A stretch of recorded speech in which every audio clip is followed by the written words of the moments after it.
Então vamos à palavra de hoje. Abra sua Bíblia em 2ª carta de Paulo aos Coríntios,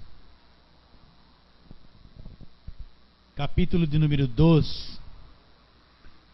Nós vamos ler versículos 14 a 17, um texto que temos pregado e falado a respeito várias vezes.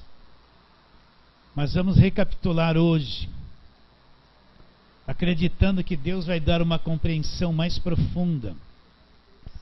Então, 2ª carta de Paulo aos Coríntios 2, 14 a 17, eu vou ler.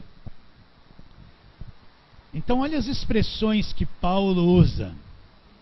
Graças, porém, a Deus, que em Cristo sempre nos conduz em triunfo, e por meio de nós manifesta em todo lugar a fragrância do seu conhecimento.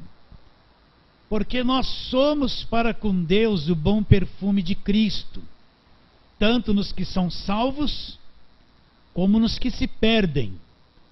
Para com estes, cheiro de morte para a morte, para com aqueles, aroma de vida para a vida. Quem, porém, é suficiente para estas coisas? Porque nós não estamos, como tantos outros, mercadejando a palavra de Deus. Antes, em Cristo, é que falamos na presença de Deus e com sinceridade da parte do próprio Deus. Vamos orar? Deus que cuida de nós, que quer que entendamos a verdade. Aqui está o texto lido, e o coração desses meus irmãos, o coração desses visitantes que o Senhor trouxe aqui hoje. Vem abrir o nosso entendimento. Queremos entrar nesse mundo invisível da Tua palavra e ter revelação, Senhor. Porque a revelação vem aos pouquinhos, parte por parte. E que hoje seja acrescentado dentro de nós o conhecimento disto em Cristo. Abra o nosso entendimento, oramos pela fé. Em nome de Jesus. Amém. O que o apóstolo Paulo ele enxergava? Qual a visão que ele está tendo ao escrever essa carta? Depois vem o capítulo 13, ele vai falar da nova e da velha aliança. Mas ele tem um conhecimento dentro dele profundo, que leva ele a essa expressão, graças a Deus. Imagine aquele apóstolo Paulo, alguém que foi até o 3º céu, que não era falta de conhecimento, que ouviu coisas inefáveis, que Deus falou para ele: ao homem não é lícito você falar ou comunicar. O que ele enxerga quando ele fala aqui, graças a Deus que em Cristo, o que é em Cristo? É uma posição no mundo espiritual, um nível no mundo espiritual, que quem é salvo se encontra.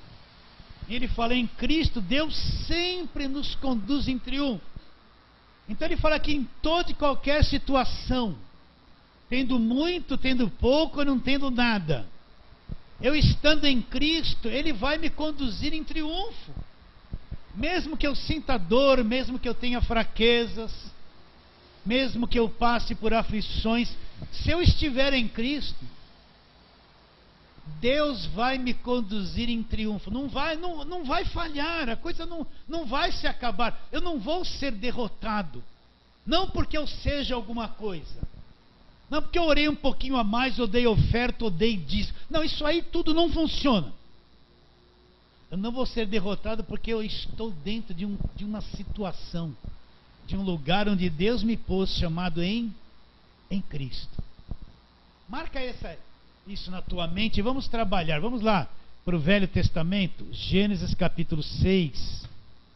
Já preguei isso aqui muitas vezes, mas vamos de novo.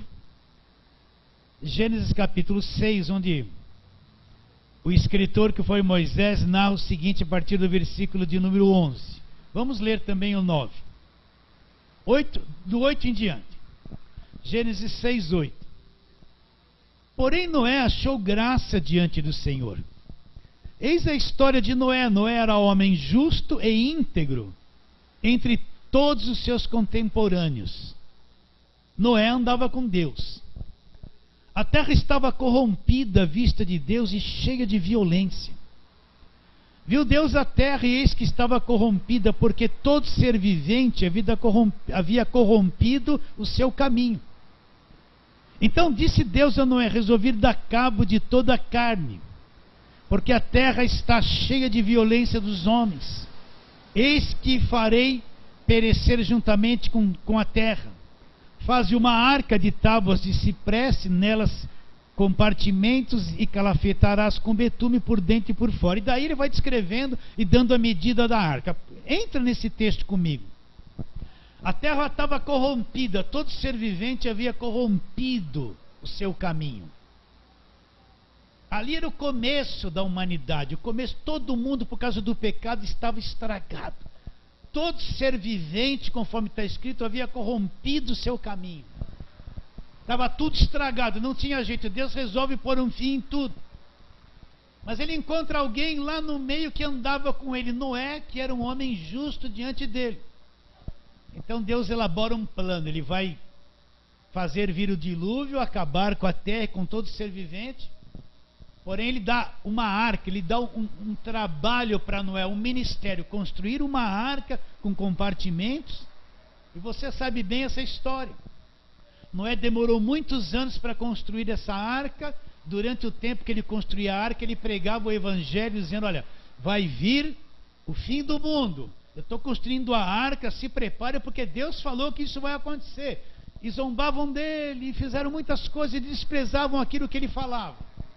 Mas quando ele terminou de construir a arca, você sabe que veio um casal de cada animal, de cada ave, entrou na arca. Quando ele, sua família, seus filhos e noras e esposas entraram na arca e fecharam a porta, o que aconteceu? A palavra diz que veio o dilúvio e levou a todos e destruiu a todos. Agora, aquele que estava dentro da arca, ainda que tudo ao redor estava sendo destruído, condenado, a arca era o refúgio. Quem estava dentro da arca não sofreria dano algum. Nada poderia tocar naquela arca em quem estivesse dentro da arca. Por quê? Porque aquilo era a arca de Deus, a proteção de Deus para a família de Noé. Tudo ao redor foi afetado e foi condenado. Mas aquele que estava dentro da arca não foi tocado, o diabo não tinha poder para tocar, para fazer nada contra ele. Nenhum mal poderia entrar na arca. Por quê? Porque a arca era a proteção de Deus para a salvação daquela família e dar continuidade à raça humana. Qual é a arca? Olha, dentro da arca tinha todos os suprimentos, tudo que eles precisavam estava dentro da arca. O que eles podiam fazer para colaborar com a salvação deles? Não podiam fazer nada. Eles só tinham que acreditar naquela palavra que Deus havia dito: entra na arca, eu vou destruir tudo, e está resolvido. O que Noé podia fazer para ajudar a Deus? Não podia fazer nada a não ser confiar e acreditar que nenhum mal sucederia a ele. O que qualquer pessoa podia fazer para colaborar com Deus? Não podiam fazer nada, eles só tinham que acreditar e confiar, porque tudo estava feito. E alguma coisa tocou eles? Não. Onde está a arca no Novo Testamento? A arca no Novo Testamento é Cristo. É Cristo. Cristo é a nossa arca. Tudo vai ser condenado ao redor. Mas aquele que está em Cristo não vai ser condenado. Nada vai tocar naquele que está em Cristo. Cristo é a arca do Novo Testamento, da nova aliança, do Novo Testamento. Então você vai encontrar no Novo Testamento, você não encontra isso no Velho. Mas no Novo Testamento você vai encontrar em Cristo, na arca, em Cristo não há condenação. Somos mais do que vencedores. Ele vai suprir a necessidade. A nova criatura está em Cristo. Então, toda pessoa que creu em Jesus Cristo como único e suficiente Salvador e é salva. Não estou dizendo ficar obedecendo doutrina da minha igreja, o quadradinho, 1, 2, 3, 4. Não se ofenda, visitante, porque eu falo assim: Não estou dizendo ficar numa caixinha, numa igreja organizada. Eu tenho que estar lá de segunda, terça, quarta, quinta e sexta, fazer todas aquelas coisinhas que eles me pedem para fazer. Se eu parar de fazer, eu perco a salvação. Se eu estou lá, eu estou salvo. Não, esqueça essa mentalidade. Todo aquele que creu em Jesus Cristo de verdade, não precisa campanha, voto, não precisa ser dizimista, não precisa sacrifício, não precisa dar dinheiro, não tem custo para comprar isso, é de graça. Todos aqueles que são salvos, encontraram Jesus e o receberam como único e suficiente Salvador, eles foram postos por Deus em Cristo, dentro da arca do Novo Testamento. Nós não precisamos da réplica da arca da velha aliança. Aquilo era uma arca da aliança do povo judeu, não tem nada a ver conosco que somos gentios. Aquilo era coisa do Velho Testamento. Às vezes você vê no meio da igreja passando uma réplica da arquinha que Moisés construiu, como se fosse alguma coisa. Para a nova aliança, aquela arca do Velho Testamento não representa nada. Aquela arca é um tipo da aliança feita de Deus com os judeus do Velho Testamento. Não tem nada a ver com o Novo Testamento. Quando você vê pessoas dando arquinha ungida, passando arca dentro da igreja, não é evangelho, não tem nada a ver com o evangelho da graça de Deus, essas coisas. Então todo aquele que é salvo, você é salvo, olha para mim. Ah, pastor, mas eu vou na igreja, olha para mim. Aí dentro, você sabe que é salvo? Ou está em dúvida? Você tem convicção aí dentro que você é salvo por Jesus Cristo? Não estou dizendo se você obedece o jejum, obedece a doutrina. Não, salvação não consiste em obras, é dada de graça pela fé em Jesus Cristo. Não depende do que você faz, depende do que Cristo fez e Ele me dá de graça. Você é salvo. Aí dentro você tem certeza ou você tem dúvida? Se você tem dúvida, você precisa repensar na tua fé. Mas aquele que é salvo, ele foi liberto do império das trevas. Ele foi transportado por Deus, Colossenses 1, 13 e 14, para o reino do Filho do amor de Deus. E nesse reino, aonde é esse reino? Ele está em Cristo, ele é uma pessoa salva e redimida. Está bem claro isso? Alguma coisa tocou em Noé lá. E se o diabo tivesse furioso, andando ao redor procurando alguém para devorar, ele podia tocar lá em Noé? Não podia. Aquilo era obra de Deus, nada entraria, nada destruiria aquele projeto de Deus ali. E eu que estou em Cristo na arca do Novo Testamento, estou com medo do quê? Se naquele tempo ali uma arca de madeira não podia ser tocada, imagine agora nós na nova aliança, estando em Cristo, o que é que vai nos tocar? Então toda ameaça de diabo, de macumba, de feitiço, porque a macumba entrou dentro da igreja, só se fala em feitiço, olho gordo, inveja, feitiçaria, mal olhado, essas coisas que não tem nada a ver com o evangelho, veio da macumba. O verdadeiro crente que conhece o que é ser salvo não tem medo disso, não tem medo de diabo, não tem medo de macumba, de olho gordo, de inveja, de maldição, não tem medo de nada, ele sabe que ele está em Cristo. Cristo é a arca do Novo Testamento e nada pode tocar nele, ali ele está guardado pelo poder de Deus. Você acha que Noé era santinho? Você acha que as noras e genros lá de Noé eram santinhos? Você acha? Não eram santinhos, não. Vê depois quando ele tomou o primeiro vinho, o que aconteceu com os filhos dele lá. Não eram santinhos, não. O fato deles serem protegidos não dependia da santidade deles. Dependiam de Deus, da palavra de Deus, do projeto de Deus. Está bem claro isso? Sim ou não? O fato de eu estar em Cristo e nada me tocar não depende de quanto santo eu sou. Depende da palavra fiel de Deus, da aliança no sangue de Jesus, que eu fui resgatado e purificado de todo pecado pelo sangue da cruz. Não depende de mim. Foi criada uma mentalidade que a salvação é por obras. Se eu fizer bastante coisa, eu sou salvo. E eu tenho que estar na igreja fazendo coisas para manter minha salvação. Mas é mentira, a palavra diz o quê? Pela graça sois salvos mediante a fé. Isso não vem de vocês. Não vem de obras, você não produz nada. Pela graça sois salvos mediante a fé. Isso não vem de vós, é dom de Deus. É de graça, não depende de você. Não de obras para que ninguém venha se gloriar diante de Deus. Então nenhuma obra tua te mantém salvo. Porque a salvação é dada o quê? De graça. Agora quem entende essas coisas se sente mal ao ouvir isso. Se acha estranho. Foi acostumado com aquela mentalidade, eu tenho que fazer isso, eu tenho que pagar preço, eu tenho que fazer aquilo, eu tenho que pagar preço, eu tenho, se eu não fizer isso, meu Deus, eu estou debaixo de maldição, eu dei brecha, vem aquela culpa, aquela condenação, a pessoa não tem nem convicção de que é salvo. Quem vem de igreja debaixo de lei tem a cabeça assim, vai ter muita dificuldade de entender esse arroz com feijão que a gente prega aqui, muita dificuldade, parece ao contrário. Está bem claro isso na sua mente? Então nós estamos em Cristo. Recapitulando. Nada podia tocar Noé dentro daquela arca. Ali tinha todo o suprimento. Noé não era santinho, ele era errado. E os filhos também eram errados. Eram pecadores. Mas Deus tinha um projeto deles com a arca. E aquilo não poderia ser destruído por nada. Por nada.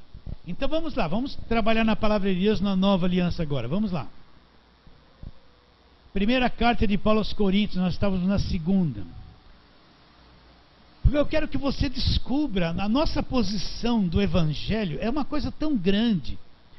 A salvação de Cristo é uma coisa tão grande, tão gigantesca, tão protetora, que enquanto eu não enxergar isso, eu tenho muita dificuldade de crer. Eu ouço muita pregação que põe problema na minha cabeça, que me acusa, que me cobra, que me espreme, me condena o tempo todo. Eu vou ter muita dificuldade de entender a graça de Deus assim. Vamos lá, primeira carta de Paulo aos Coríntios, você já até sabe que eu vou ler, capítulo 4, versículos 14 e 15. Paulo diz, primeira carta de Paulo aos Coríntios 4, 14 e 15: não vos escrevo estas coisas para vos envergonhar.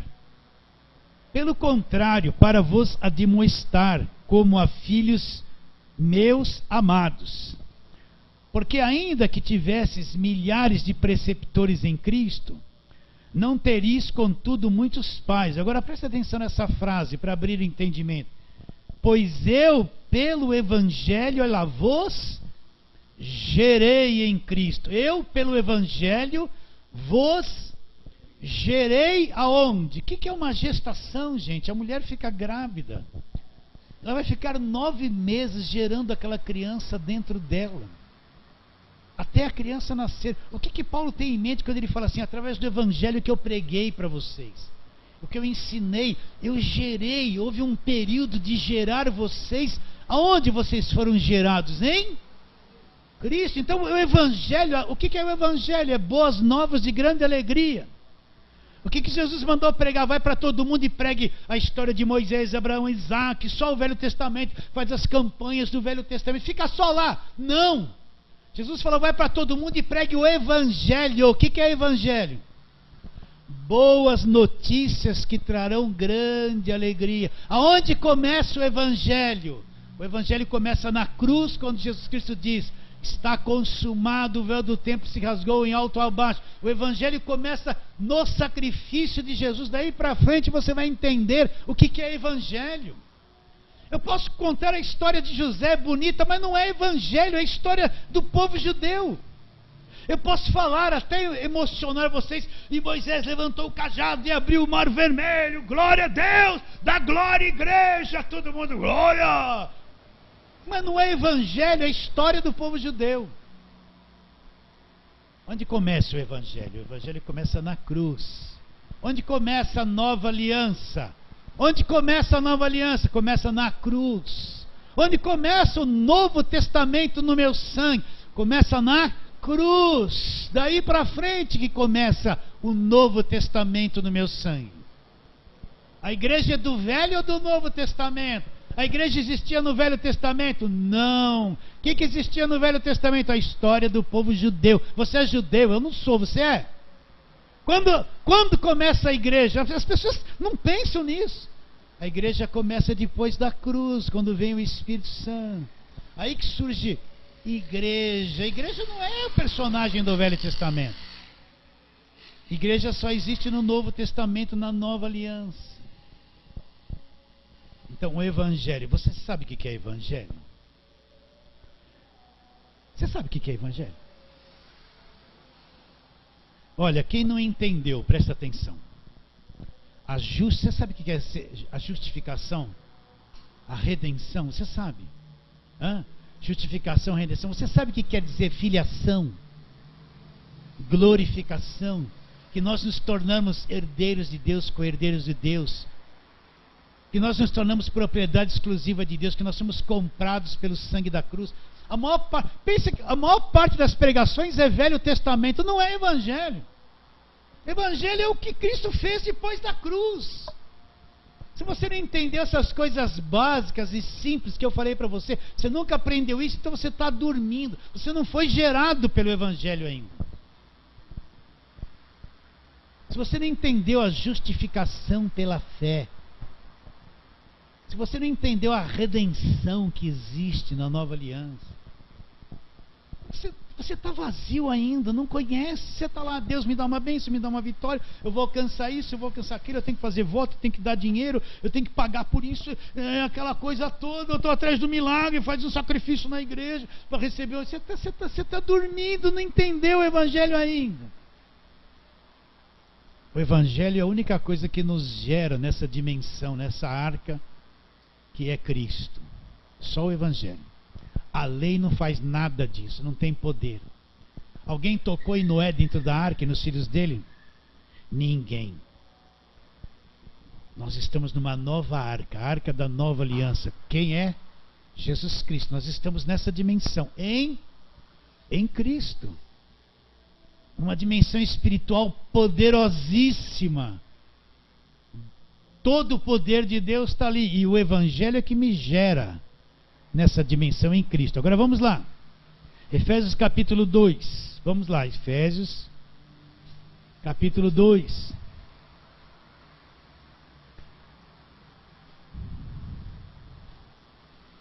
E vamos ler aqui. Versículos, só o versículo 10. Esse capítulo é da salvação pela graça. Olha onde nós fomos criados. Presta atenção. Pois somos feitura dele. Olha lá. Criados em Cristo para as boas obras, as quais Deus de antemão preparou para que andássemos nela. Nós somos criados. Aquele que está em Cristo, nós vamos ver isso depois, é uma nova criação. A nova criação começa depois da cruz. Todo aquele que crê em Cristo, Deus salva e torna ele uma nova criatura. E onde essa pessoa é criada? Nós fomos criados em Cristo. Nós nascemos nessa dimensão. Nós somos os filhos de Deus criados em Cristo, dentro da arca. Nascemos pela fé no Evangelho, dentro da arca, criados em Cristo. Tudo que está antes da cruz é velha criação, está condenado. Nós estamos depois da cruz, nascemos depois da cruz, cremos em Cristo e estamos criados em Cristo, nessa dimensão chamada em Cristo. Para você entender, já expliquei isso, é como se fosse um grande cofre forte. E nós estamos lá dentro, e só Deus tem o segredo, ninguém abre ali. Ninguém tem poder para quebrar, abrir, falsificar alguma coisa. Nós estamos guardados lá dentro, protegidos em Cristo, e ninguém nos arrebatará das mãos de Deus. Nós somos criados em Cristo. Segundo aos Coríntios 5,17, volta um pouquinho. Será que você enxerga isso comigo? Para muitos ainda, eles nunca nem pensaram nisso. Sinto em dizer, eles não sabem nada da nova criação em Cristo. Nunca enxergaram. Eles, ao ouvirem isso, é coisa estranha, não agrada. Não agrada. Se eu falasse assim, você vai ter vitória, glória. Mas quando você fala que em Cristo é a nossa vitória, nós estamos lá, eles não entendem isso. A mente não foi renovada ainda, a mente religiosa está lá presa neles. Segundo aos Coríntios 5,17, o que diz? E assim, se alguém está em Cristo, é o quê? É nova criação, são os salvos. É a nova criatura, a nova criação. Quem está em Cristo é a nova criação. Está dentro da arca. Depois que as águas baixaram, não começou tudo de novo na vida de Noé? Não começou tudo de novo? Foi um novo início. Então quem está em Cristo, na arca, é uma nova criação. Deus começou tudo de novo para quem está em Cristo. Quem não está em Cristo está perdido, está morto nos seus delitos e pecados, não tem a vida ainda. Pode ser religioso, mas não tem a vida ainda. E assim, se alguém está em Cristo, é nova criação. As coisas velhas, pecado, vida errada, tudo se passou, tudo foi perdoado. As coisas velhas se passaram, tudo se fez novo. Tudo se fez novo, é a nova vida. Uma vida diferente, com uma nova mentalidade, uma nova visão. Deus existe agora, é a nova criatura, liberta do império das trevas, totalmente liberta. Romanos, vamos lá, Romanos, vamos folhear a Bíblia bastante. Romanos 8.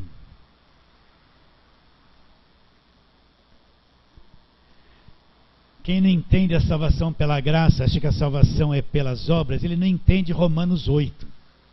Principalmente o versículo 1, porque ele perde a salvação toda hora. Para ele, o nome dele é apagado, depois é escrito. Se ele for lá no lugarzinho no livro da vida, sabe quando você era criança, você escrevia lápis e errava muito? E tanto apagar, ficava na linha aquele preto lá, quase rasgando a folha, né? Naquele tempo não tinha branquinho ainda. Então, a salvação por obras, quem acredita nisso, uma hora ele está salvo, outra hora ele perde. Quando ele fez a boa obra, ele está salvo. O lugar dele no livro da Bíblia está quase rasgando, de tanto que já foi apagado e reescrito de novo. Mas Romanos 8:1 está assim, ó. Agora, pois, olha lá, agora, nenhuma condenação existe. Há do verbo haver, do verbo existir. Agora, pois, nenhuma condenação há para quem? Para aqueles que estão em Cristo Jesus. Olha lá, estamos dentro da arca. Porque a lei do Espírito da vida em Cristo Jesus te livrou da lei do pecado e da morte. Então, não há condenação para aquele que está na arca, na nova aliança. Qual é a arca da nova aliança? É Cristo. Porque a lei do Espírito da vida entrou a vida em mim. Me libertou da lei do pecado e da morte. Não há condenação. Não há. Você está dentro do cofre, dentro da arca, sim ou não? Será que você enxerga ou não está entendendo nada do que eu estou falando? Aquele que está dentro da arca em Cristo, a arca do Novo Testamento, não é mais condenado. Não é mais condenado. Acredita ou não? Por quê? Uma outra ordem, uma outra vida, uma outra lei entrou dentro de nós. A lei do Espírito da vida me livrou de uma lei. Qual lei? A lei do pecado e da morte. Entrou uma coisa nova dentro de nós. E fomos libertos da coisa velha, da lei do pecado e da morte. Por isso que não há mais condenação. O que Cristo fez na cruz é tão gigantesco, tão perfeito, tão extraordinário, que aquele que crê de verdade é salvo, perdoado, e não há mais condenação para essa pessoa. Agora, se eu estou debaixo da lei, na igreja de lei, vou me condenar toda hora. Se eu der um espirro um pouquinho mais alto, vai para o inferno. Não é verdade? Fala a verdade. Se chegou lá no livro, lá, o seu nome está aqui, não foi dizimista, o devorador vai te pegar. Não vai falar isso para você, vai para o inferno direto. Faltou na campanha da libertação, a missionária vem, faltou, já está condenado no inferno. Toda hora, não é isso? Hã? Não é isso? Tudo é diabo, tudo é inferno, tudo, eu vivo no inferno, eu sou salvo, mas vivo no inferno. Porque eu erro tanto todo dia e... Mas se você está em Cristo, o que Cristo fez na cruz é tão grande.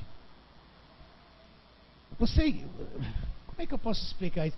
Você entende que a única coisa que liberta o homem é o sacrifício de Jesus? A única coisa que salva o homem foi o que Cristo fez na cruz. A única coisa que torna o homem uma nova criatura foi o que Cristo fez na cruz. Tudo que o homem precisa para ser salvo, liberto, abençoado, não é através desse monte de campanha de voto que essa turma leva os outros a fazerem. Vem do que Cristo fez na cruz. Tudo que Deus tinha que dar para mim, Ele deu através de Cristo, Cristo crucificado.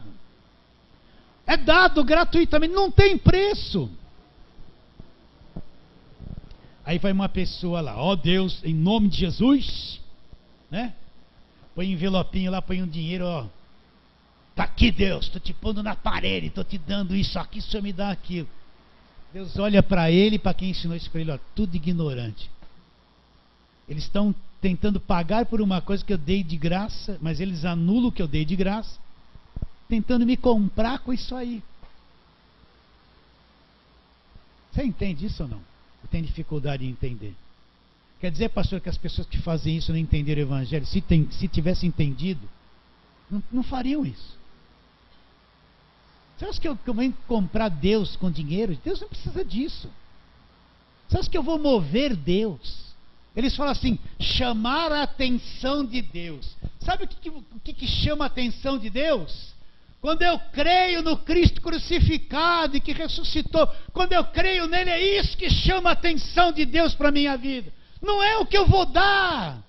Deus está mais interessado no que eu creia do que ele já fez, do que eu possa fazer alguma coisa para ele. Quer chamar a atenção de Deus? Falar, Deus, eu creio na obra da cruz que está consumado, não faço mais nada. Eu creio, eu não vivo de fazer coisas. Se eu fizer alguma coisa é bem para alguém, não para ser salvo, porque já sou. É o máximo. A única coisa que Deus pode dizer está consumado foi aquilo que Cristo fez na cruz, nada mais. Então o que eu falei para vocês? Romanos 8, não há condenação, né? Agora vai lá, Romanos 3, 24. O que diz? Onde está a redenção? O que é a redenção? Romanos 3, 24, eu vou ler. Sendo justificados gratuitamente por sua graça, mediante a redenção que há, que existe aonde? Na arca, lá em Cristo Jesus. O que é a redenção? É que quando eu criei em Cristo e fui salvo, Ele me libertou do poder do diabo, do império das trevas, das cadeias que tinham minha vida. Ele me libertou de tudo e me salvou. Ser salvo é isso. Não é só um dia eu vou morrer e vou para o céu. Eu vou para o céu, mas sou salvo aqui nessa vida. Meu Salvador não é um coitado que me deixa cair na mão do diabo toda hora. Ele é meu Salvador, me salva, tem poder para me manter salvo para sempre. O que é a redenção? A redenção é isso. Eu era escravo, eu vivia na mão do diabo, escravizado nos pecados, destruído. Ele me redimiu, me arrancou de tudo isso, me pôs em Cristo, onde eu tenho a redenção. Agora eu não sou mais escravo. Só que eu entro na igreja, ninguém me ensina isso. Eles vão me ensinar, tem que pagar preço, tem que dar dinheiro, tem que fazer isso, tem que fazer aquilo. Não leva mal de eu repetir as mesmas coisas muitas vezes para ficar na mente. Eles vão me ensinar, você tem que vir de segunda a sexta, se não vir, vai para o inferno. Eles vão escravizar a cabeça da gente, como eu fui escravo 20 anos. Você vai ficar bitolado dentro de uma igreja, numa caixinha quadrada, achando que aquilo é evangelho. Outros pensam por você, você não pensa, só o pastor que pensa. E ele tem que mandar em você. Ele é ungido, você tem que obedecer. Só vai falar assim, tem que obedecer. É obediência, tem que obedecer quem? A palavra ou a cabeça deles? Quem que eu tenho que obedecer? A verdade escrita ou a cabeça religiosa deles? Você não tem que me obedecer em nada. Você sabia que você não tem que me obedecer em nada? Você tem que obedecer o que está escrito, não a mim. Eu sou só a voz que traz o alimento para você. Mas você não tem que me obedecer. Nem eu tenho que exigir obediência. Se nós tivermos que ter um bom relacionamento, na nova aliança é assim, é tudo espontâneo, voluntário, de coração, sem ninguém mandar em ninguém. Eu não mando em você, e você não manda em mim. Agora, se tivermos que fazer alguma coisa juntos, é espontaneamente, de coração, de comum acordo, em liberdade, um respeitando a liberdade do outro, sem ninguém mandar em ninguém. O único que manda é Jesus Cristo. Fala assim, amém. Então, aonde está a redenção? Mediante a redenção que está dentro da arca, em Cristo. Se eu estou lá, em Cristo, eu sou redimido. Olha, meus irmãos, se você entrar nisso, acabou a escravidão.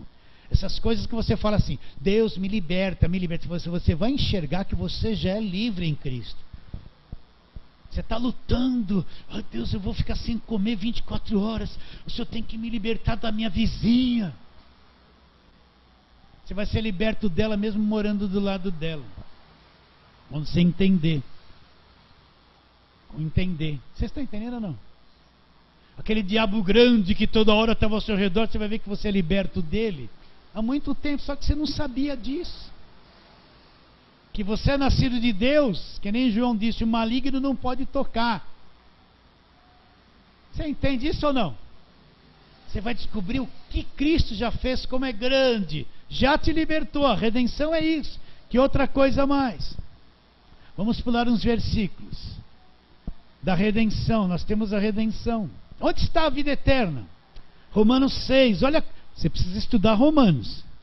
Romanos 6, 23. Aonde está a vida eterna que nós vamos gozar com Deus e já temos ela agora? Onde está? Está dentro de uma igreja? Está na santa doutrina?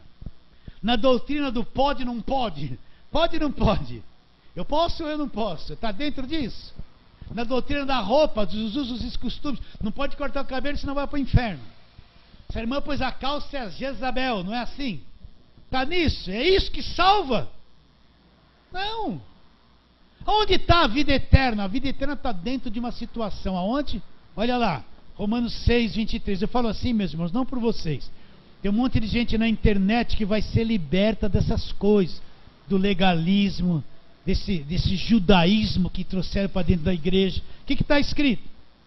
Romanos 6, 23. Porque o salário do pecado é morte, mas o dom gratuito, dom dado de graça, é de graça, não custa nada. É a vida, o dom gratuito de Deus é a vida eterna. Onde está a vida eterna? Em Cristo, dentro da arca. Onde está a vida eterna? Em Cristo. Então, se eu estou em Cristo, eu tenho a vida eterna. Por isso que Paulo fala, graças a Deus, em Cristo, na arca, Ele sempre nos conduz em triunfo. Não tem como não triunfar, porque Cristo já venceu tudo por nós e nos deu tudo gratuitamente. Então, onde está a vida eterna? Está em Cristo. Efésios 1, 3. O que diz? Bendito Deus e Pai de nosso Senhor Jesus Cristo, que nos abençoou com toda sorte de bênçãos espirituais. Onde estão todas as bênçãos? Nas regiões celestiais, Então, todas as bênçãos que Deus tem para nós, que já nos abençoou, outra tradução, nos abençoou, estão em Cristo. Deus não faz nada fora de Cristo. Ele não pula Cristo para fazer alguma coisa por alguém. Tudo que Deus tinha que nos abençoar, Ele já nos abençoou. Olha o tempo do verbo, passado. E onde estão todas essas bênçãos? Dentro da arca, em Cristo. Noé tinha todas as bênçãos para viver ali dentro da arca, em Cristo. O que tocaria Noé dentro da arca? O diabo tinha poder para entrar lá? Tinha uma brechinha para entrar lá? Não tinha. Ele tem uma brechinha para entrar em Cristo? Não. Só entra em Cristo a nova criatura. Não tem brechinha. Onde estão todas as bênçãos, Em Cristo. Ah, pastor, o senhor deu um nó na minha cabeça. Então todas essas coisas que essa mídia evangélica fica oferecendo, isso é da parte deles. Não é que está em Cristo essas coisas, é eles que fazem tudo isso. Não é eles que vão dar uma rosa, dizendo que a rosa tem um poder, é Jesus que vai te curar, mas você tem que dar uma oferta para pegar a rosa. A rosa é milagrosa. Eles não te dão um pedacinho de paninho assim, a veste de Jesus ungida, mas você tem que pagar. Tudo aliado a envelope, é isso que vai te curar. Isso não está em Cristo, isso está na religião. Agora, todas as bênçãos que Deus tem para você, presta atenção. Presta atenção nisso. Não sou eu que estou dizendo. Nos abençoou com toda sorte de bênçãos nas regiões celestiais, Não sou eu que estou dizendo, é a palavra. Só que isso aqui, dificilmente você vai encontrar alguém na mídia, que vem de sábado pregar, que vai te ler e explicar essas coisas. Eles vão brigar com os gays, eles vão brigar com a política, eles vão falar da política, eles vão condenar um montão de coisa, eles vão pedir bastante dinheiro, né? Eles vão pedir associados o tempo todo. Eles querem vender uma televisão por televisão deles dentro da tua casa, para ficar na tua cabeça o tempo todo pedindo oferta. Mas dificilmente eles vão ler isso para você e te explicar o que é que está em Cristo. Porque se ele te explicar, você se liberta do jugo deles, você joga os carnês deles fora, não quer mais saber de ajudar essa gente, não vai ajudar mais. Você descobriu a verdade, você vai ver que está fazendo um monte de coisa sem sentido. Então tudo que Deus tem que fazer por você e te abençoar está dentro da arca, está em Cristo. Continua. Onde é que ele vai suprir as nossas necessidades? Olha lá, Filipenses capítulo 4. Vamos lá, Filipenses capítulo 4, versículo 19. Eu quero ler desde o versículo 10 para você entender porque Paulo fala o versículo 19. Esses filipenses ajudaram o ministério de Paulo, deram ofertas para Paulo. Ele diz assim, Filipenses 4:10: Alegrei-me sobremaneira no Senhor, porque agora uma vez mais renovastes a meu favor o vosso cuidado, o qual também já tinhais antes, mas vos faltava oportunidade. Digo isso não por causa da pobreza. Então Paulo vivia em pobreza? Olha lá. Digo isso não por causa da pobreza, porque aprendi a viver contente em toda e qualquer situação. Tanto sei estar humilhado, como também ser honrado. De tudo, em todas as circunstâncias, já tenho experiência, tanto de fartura como de fome, assim de abundância como de escassez. Tudo posso naquele que me fortalece. Todavia fizeste bem, associando-vos na minha tribulação.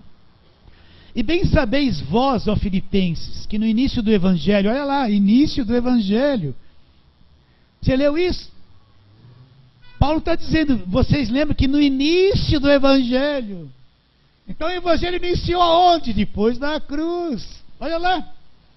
E vós sabeis bem, ó Filipenses, que no início do Evangelho, quando parti da Macedônia, nenhuma igreja se associou comigo no tocante a dar e receber, senão unicamente vós. Porque até para Tessalônica mandastes, não somente uma vez, mas duas, o bastante para as minhas necessidades. Não que eu procure o donativo, mas o que realmente me interessa é que o fruto aumente o vosso crédito. Recebi tudo, tenho em abundância, estou suprido. Desde que Epafrodito, olha, um bom nome para pôr no seu filho, no seu neto, me passou as mãos o que me veio da vossa parte, como aroma suave, como sacrifício aceitável e aprazível a Deus. Então o que eles fizeram? Os filipenses mandaram contribuições, ofertas para Paulo. Paulo vivia na pobreza, não tinha muita coisa. E os filipenses mandaram 2 vezes ofertas para ajudar o ministério de Paulo, voluntariamente. Entende? Com bom coração. É isso que é, olha, você não é obrigado a dar nada na igreja. Se alguém vem dizer, ó, se você não dá dízimo, você é ladrão, vai para o inferno, Malaquias é velha aliança. Não tem um versículo no Novo Testamento que obriga a igreja a dar dízimo. Agora, o que o Novo Testamento mostra? Generosidade do coração. A pessoa com boa vontade, que é generosa, que não tem o coração avarento, que sabe dar um pouquinho do que tem para a obra. Não é comprar Deus, eu estou te dando isso para Deus me dar aquilo, como essa turma prega. Isso aí não é evangelho. Mas ter um bom coração. Se a pessoa quer ser dizimista, ela é voluntariamente, ela não é obrigada. Entende? Se ela quer dar uma oferta, ela entende. É isso que importa. É isso que Paulo fazia. Pastor, o senhor falando isso, então ninguém mais vai dar nada. O que eu posso fazer? Aí eu fecho a igreja e vou embora. Mas eu não vou forçar você a dar alguma coisa.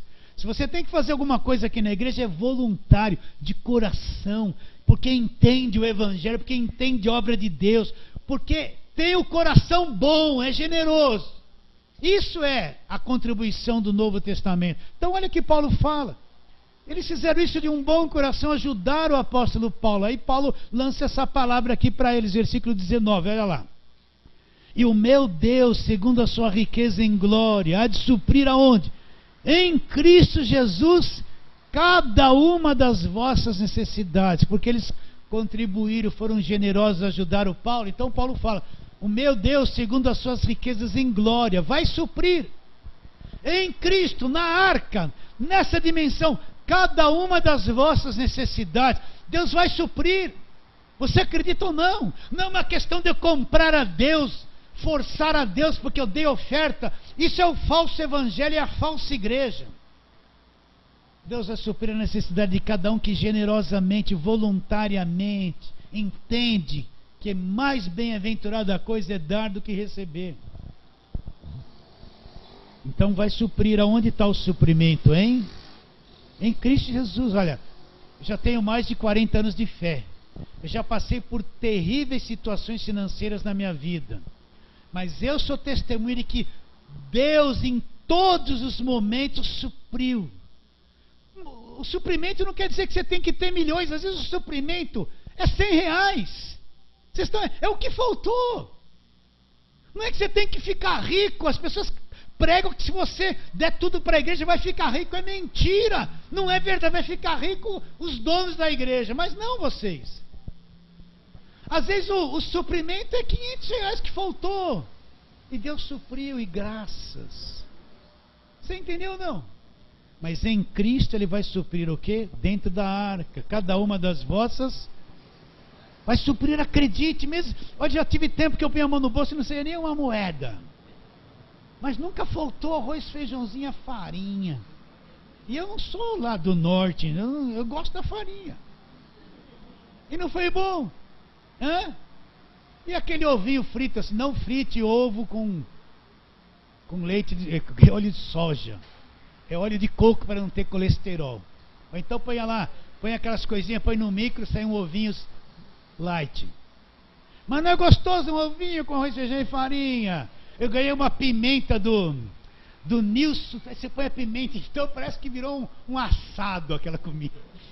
Quem gosta de pimenta? Fica mais gostoso.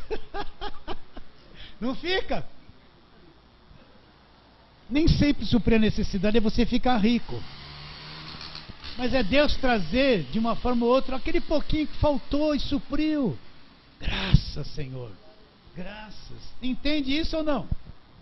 Mas onde está o nosso suprimento? Está em?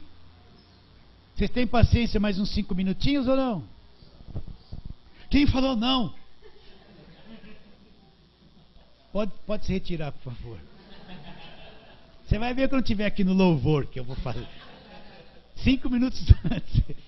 É minha esposa que fez isso. De vez em quando ela... Estou brincando.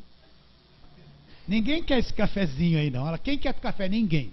Ela, pode tirar de lá, por favor. Mas tira o café de lá que ninguém quer hoje. Vai todo mundo correr embora que eu vou ficar mais meia hora aqui, não dá tempo de café. Estou brincando, queridos. Isso é a parte para descontrair. Mas vamos para outra palavra. Romanos 5,17. Volta lá. Romanos 5,17. Se pela ofensa de um, olha lá que coisa grande que ele está dizendo aqui, ó. Se pela ofensa de um, que foi Adão, e por meio de um reinou a morte, muito mais os que receberam a abundância da graça. Quem é que trouxe a graça? Jesus Cristo. E o dom da justiça, olha lá, quem é que trouxe essa justiça? Jesus Cristo. Reinarão em vida como? Por meio de um só. A saber o quê? Jesus Cristo. Então nós vamos reinar em vida em Cristo. Reinar em vida. Lembrando que reinar em vida não é que eu nunca vou ter problema, que eu nunca vai faltar um dinheirinho. Não, não é isso. É que eu vou enfrentar todas essas coisas e não serei derrotado por elas. Eu vou vivê-las, passar por cima. Eu vou reinar sobre tudo isso sem medo, porque eu estou em Cristo. Estou em Cristo, sim ou não? Efésios 2, volta lá. Vou correr. Isso aqui para mim é tão grande, é tão grande. O que diz Efésios 2, 6? E juntamente com Ele nos ressuscitou. E nos fez assentar. Sentar aonde, Paulo? Você foi lá, Paulo, você viu esse lugar, Paulo. E juntamente com ele nos ressuscitou e nos fez assentar nos lugares celestiais em Cristo. Então nós estamos na arca. Nós estamos em Cristo, nós estamos ligados a Ele. Então nós estamos sentados nos lugares celestiais em Cristo, acima de todo poder, de toda autoridade, de toda macumba, de todo demônio, de todo capeta, seja lá o que for. Nós estamos acima de tudo isso, assentados com Cristo nas regiões celestiais. Olha a autoridade que o crente tem. Crente não é um coitadinho chorando, me engano, e só fica, ora por mim, ora por mim, ora por mim, não esqueça de mim, ora muito por mim, toca na minha cabeça, me unge. Não tá, ele não precisa de unção de ninguém, não precisa que ninguém toque nele, a oração dele funciona. Não precisa de ninguém, não precisa fila de oração não. A oração dele é que resolve, ele tem que crer nisso. Não precisa procurar as irmãzinhas, as reveladoras, os charamanaias, o ralabacaias, o sapato de fogo, o canela de fogo. Isso aí não é evangelho. É o falso evangelho. Não está na Bíblia. Não precisa nada disso. Ele só precisa crer. O justo vai viver pela fé dele, não pela fé do pastor dele. O justo vai viver pela fé dele. É você que tem que crer. E quem não conhece o evangelho não tem fé. Vai ter essa fé humana aí, na base da troca. Assentado nos lugares celestiais. Nós estamos assentados em lugares celestiais em Cristo. Vamos brincar, não vejo ninguém na minha frente. O pastor está sendo presunçoso. Pede para Deus abrir os teus olhos para ver. A hora que você ver isso, você só vai dar graças e adorar a Deus para ser. Acabou, eu adoro, eu vou adorar a Deus. Estou acima de tudo. Isso que é o evangelho, que é poder de Deus. Isso que é poder de Deus, é o evangelho. E para terminarmos, lá no penúltimo livro da Bíblia, Judas. Vai lá, antes de Apocalipse tem Judas.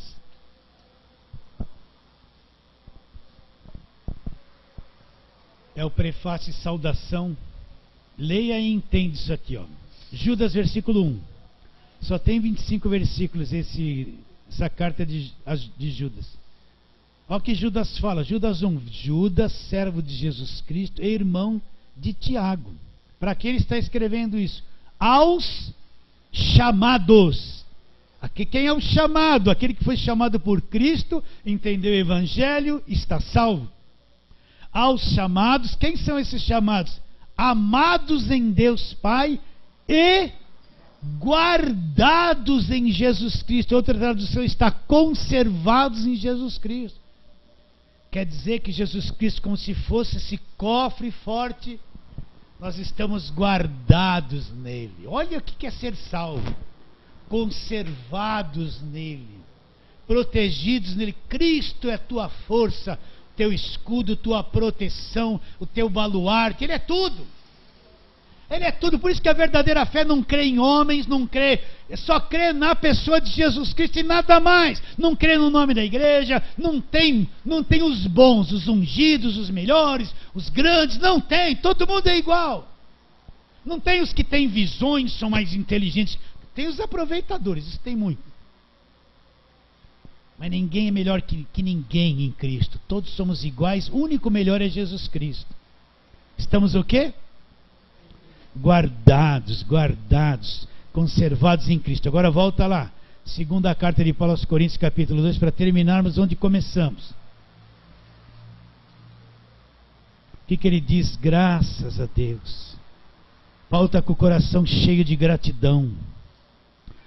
Ele sabe o que está dizendo, então ele diz, graças porém a Deus, segundo aos Coríntios 2,14, graças porém a Deus que em Cristo sempre nos conduz em triunfo, onde nós estamos em Cristo, e por meio de nós manifesta em todo lugar a fragrância do seu conhecimento. O que é o bom perfume do conhecimento dele? É que quem está em Cristo conhece o Evangelho, e quando abre a boca vai falar do Evangelho, vai falar a verdade.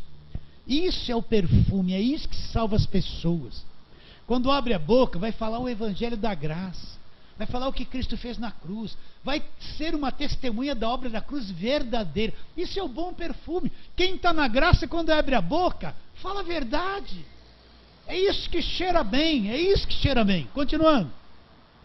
Porque nós somos para com Deus o bom perfume de Cristo, tanto no que são salvos como nos que se perdem. Para com estes cheiro de morte para a morte, para com aqueles aroma de vida para a vida. Ele fala assim: quem porém é suficiente para essas coisas? Depois ele diz: porque nós não estamos como tantos outros, fazendo mercado, vendendo as bênçãos, vendendo a palavra de Deus. Tudo tem um preço, tudo tem um custo, tudo tem que pagar, tudo tem que dar.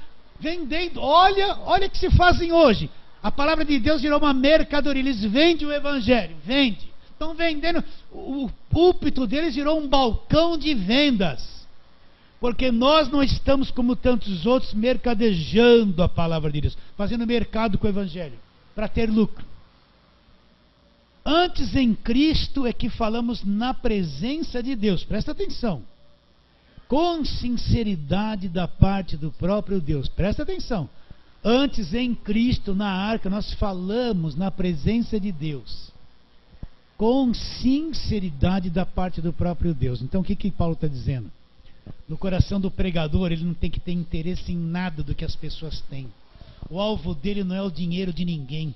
Ele não tem interesse em nada, ele não quer nada. O que ele quer é falar a verdade, é pregar o evangelho, é que as pessoas cresçam, pensem, evoluam, sejam inteligentes, transmitam a verdade para outros. Ele não está interessado no dinheiro de ninguém.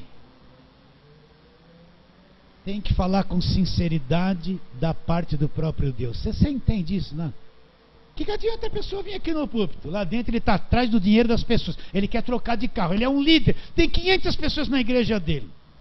Aí ele vem, vai inventar uma tal de campanha que tem que dar tanto, porque vai acontecer isso, você vai prosperar, mas no fim ele quer o dinheiro para trocar de carro.